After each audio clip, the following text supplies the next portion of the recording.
I was so intrigued by the random grey that I had to test it. In this video, we'll check what it's all about.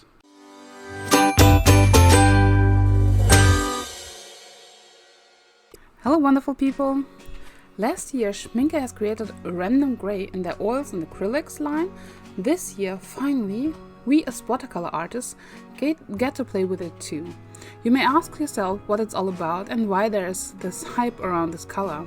In this video, we'll take a close look at it and check all of the properties. To see how the paint actually behaves on paper during the painting process, you can see me use it in the background. I'm painting the lovely Miss Daphne there. Her photo was posted by Jellybean and I was so intrigued that I just had to paint her.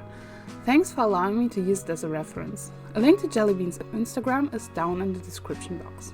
In the painting, you can already see the beautiful separation that this color creates. You may ask yourself what pigments were used, but here it is. We don't know. Random greys have been created from surplus pigments that are leftovers from the paint production. From a point of sustainability, I welcome this, as the pigments don't go to waste and create unique shadows that cannot be recreated in the future. That's why Schmincke itself not only calls this random grey, but adds the year number. I'm not sure if even batches might be different one from another. All of this made me curious, and I was lucky to see the tubes in stock when I purchased the gouache tubes from a few videos before, and of course I had to get one. During the last weeks, I played around with it a lot. The grey in my tube is actually milky brownish when first put on a palette. When we wet it, the separation does show in the palette already, as the blue pigment settles down faster. I also can see some nice reddish and yellowish brown hues. When spread on paper in the wash, it becomes more clear. The blue gives beautiful heavy granulation, while the brown spread a little bit more. In the monochromatic paintings I made with this, it really shows. The variation between the colors is beautiful.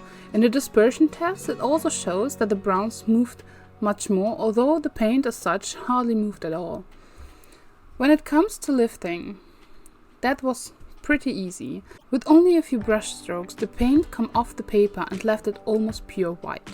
Only a little haze of reddish brown is visible.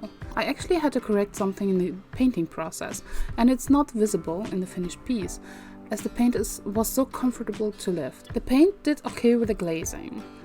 That's a technique I used for the paintings too.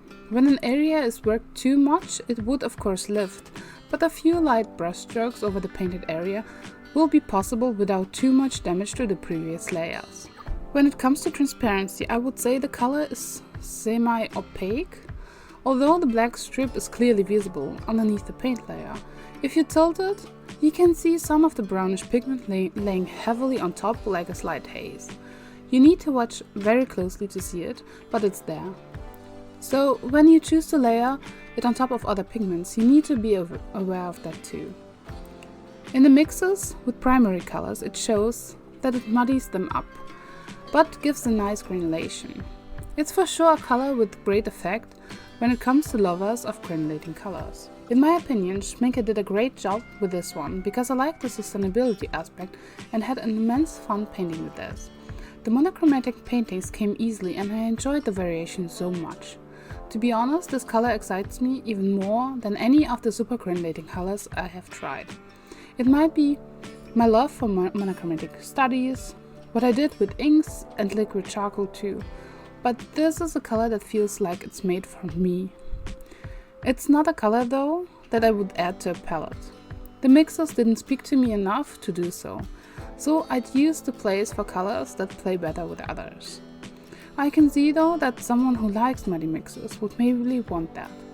Looking back, the colors feels a little bit like palette mud for me, which is of course essential in mixing the best colors to paint anything, but I wouldn't want to have it in a pan. So far I do enjoy it, and I'm very happy to fill a few more pages in my sketchbook with monochromatic drawings and paintings and just paint to my heart's desire.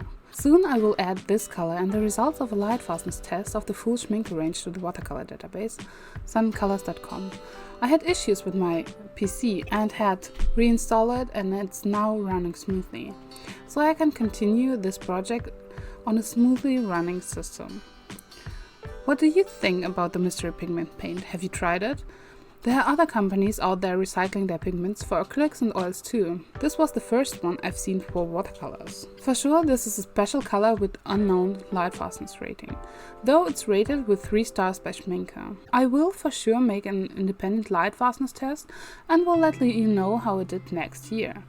As there might be more pigments involved, it's just not simple to estimate how it will behave when exposed to direct sunlight. Usually Schmincke's rating is pretty accurate though. After painting with this color for weeks, I've been left very fond of it. The first blobs of paint on a porcelain dish have been refilled several times. I like the neutrality of it, how it looks so simple yet gives this beautiful effect on paper, how easy it was to achieve the gradients and how nice it looks. Just take a look at the ear. It's been one layer only. You can see the brown and blue and it just fits so well. Warm brown highlights, cool blue shadows. If you let the paint do its thing and just let it run. For the painting I used rough watercolor paper to enhance the granulation in the painting. It looks much smoother on cold pressed paper, as you can see in the kitty image. But on cold press the granulation also shows, as you can see in the swatches I presented. I don't know how others feel about this paint, and I can see that many might not like it. But I feel like it was made for me and my monochromatic paintings. I hope you enjoyed this video. Thank you so much everyone for being here. Leave a like for Dante, have a wonderful and creative day, and I hope to see you soon. Bye!